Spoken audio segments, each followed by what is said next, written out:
тя е спряна по вина на концесионера по разпореждане на Министерство на енергетиката.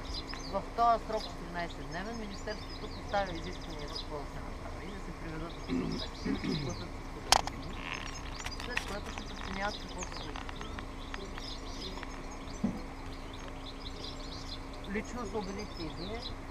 Прокуратурата с една междуведомствена група, МВР, ДАНС, инспекцията по труда прави в момента пълна проверка, издава документи за това как се води места, как се плащат заплатите и защо за цялата документация на дружеството.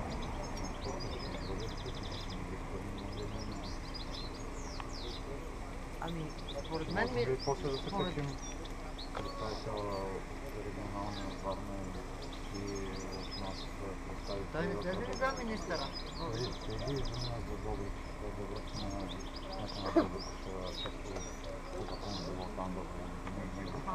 Казах, че се върне на местата. Вече че не горе пак при господин Майлин. Да уточним нещата за спорта. Кога ще тръгне, защото нас... Не, въпросът е за този, който вече е редовно в горските райони, тя тогава ще ни даде. Ама това да му го постави и за министъра. И мисълта че хората не знаят аз, честно казано, разговори с тези хора повече не желая да говорят. В смисъл, да, от позицията на силата и като представители на държавата, Министерството на енергетиката в момента трябва да ги поставят всичките въпроси. Ние ги поставяме 5 пъти, нали? Но това беше идеята да се задвижи държавата. Така че... За ваша информация, проверихме как се... въобще има ли някакво пречистване на отпадни води. Оказва се, че има 3 вида води за пречистване. Едните са битови, които са от миньорите, от Никола баните, да речем.